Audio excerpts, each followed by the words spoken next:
Hello, letter math അതായത് അക്ഷരഗണിതം എന്ന ഈ യൂണിറ്റിൽ നമ്മൾ ഇന്ന് ഡിസ്കസ് ചെയ്യാൻ പോകുന്ന ഭാഗം മൾട്ടിപ്ലിക്കേഷൻ ആൻഡ് അഡീഷൻ എന്ന ഒരു ഭാഗമാണ്.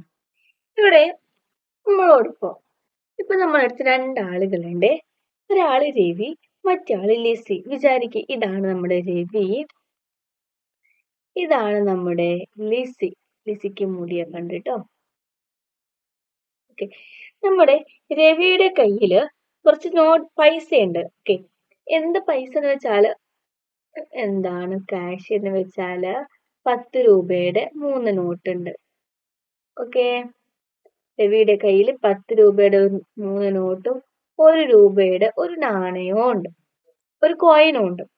അതുപോലെ നമ്മുടെ ലിസിയുടെ കയ്യിൽ ഈ 10 രൂപയുടെ നോട്ട് 5 എണ്ണം ഉണ്ട്. 1 2 3 4 5. ഓക്കെ, ഇതെല്ലാം 10 രൂപയുടെ നോട്ട്സ് ആണ്. കൂടാതെ അവളുടെ കയ്യിൽ 1 രൂപയുടെ ഒരു കോയിൻ ഉണ്ട്. അങ്ങനെയാണെങ്കിൽ രവിയുടെ കയ്യിൽ ആകെ എത്ര രൂപയുണ്ട്? 10, 20, 30, 31 അല്ലേ?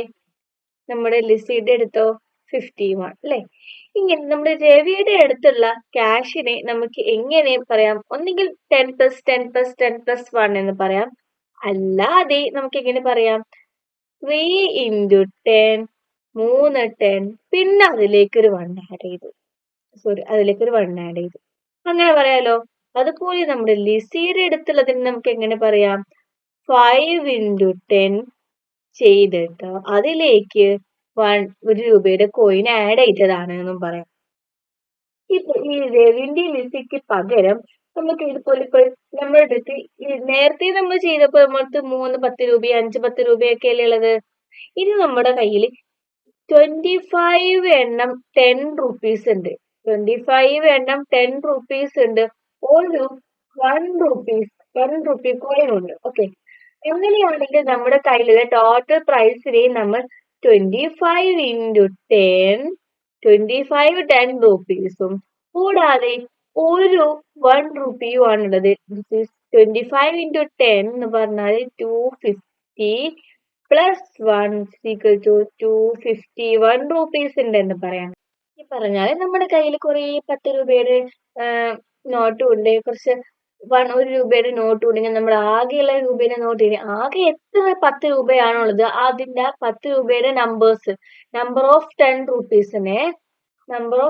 റുപ്പീസിനെ നമ്മൾ എന്ത് ചെയ്യുന്നു? അതാണ് ഈ 25 നേരത്തെ ചെയ്ത 3 ഒക്കെ.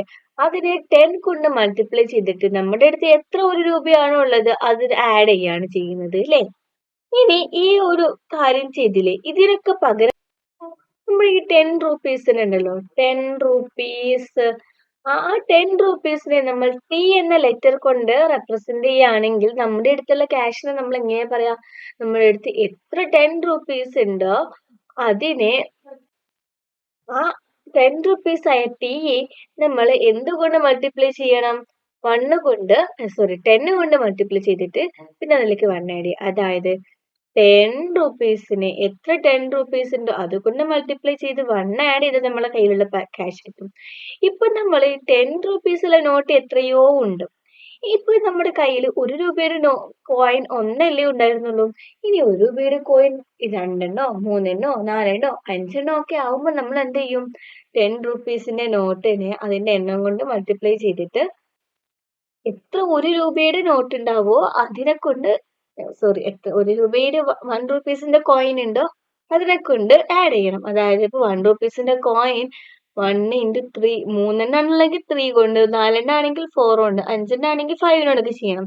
അപ്പൊ ഇതിന്റെ 1 റുപ്പീസിന്റെ എണ്ണത്തിന് നമ്മൾ സി എന്ന കോയിനെ സി എന്ന് റെപ്രസെന്റ് ചെയ്യുകയാണെങ്കിൽ ആ എണ്ണത്തിന് നമ്മൾ സി എന്ന് കൊടുക്കുകയാണെങ്കിൽ നമുക്ക് ഇങ്ങനെ പറയാം? 10 ടി എത്ര 10 രൂപയുടെ നോട്ട് ഉണ്ടോ അതിനെ നമ്മൾ 1 × സി, അതായത് 1 × സി ചെയ്താൽ മതി. അപ്പൊ നോക്ക് 10 × ടി 1 × സി, 1നെ ഏത് നമ്പറിനോട് മൾട്ടിപ്ലൈ ചെയ്താലും ആ നമ്പർ അല്ലേ 1c എന്ന് കിട്ടും.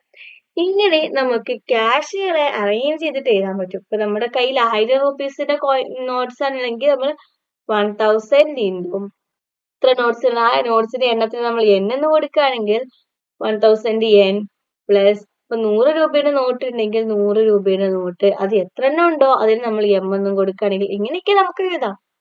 ഓക്കെ അല്ലേ?